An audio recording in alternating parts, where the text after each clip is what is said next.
Свыше 300 велосипедистов собираются на центральной площади селения Ведено. Это, конечно, не Тур де Франс, но желание проехать весь маршрут у участников Велос-2015 есть. Тем более на центральной площади в Грозном их уже ждут. И вот старт дан. Более 300 веломарафонцев на железных конях двинулись к конечной точке.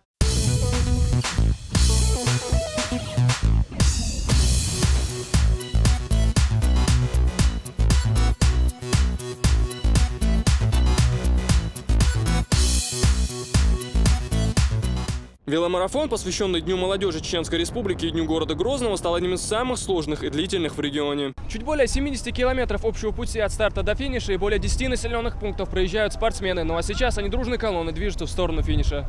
В марафоне принимают участие юноши от 18 до 35 лет. Среди них можно встретить представителей самых разных профессий, от стоматолога до ведущего специалиста министерства или ведомства. Одним из велопробежцев стал и сотрудник ЧГТРК Грозный Идрис Нухаев, который уже не один год увлекается велосипедным спортом.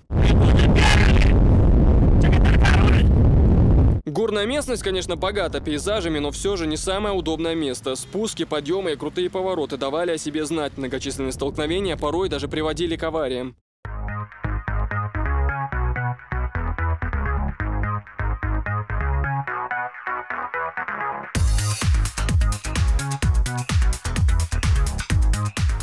Всех пострадавших сразу обслуживала сопровождающая с начала пути карета скорой помощи. И, к счастью, никто не получил серьезных увечий. Первой остановкой велосипедистов стал город Шали, где на центральной площади для ребят устроили концертную программу и дали возможность перекусить.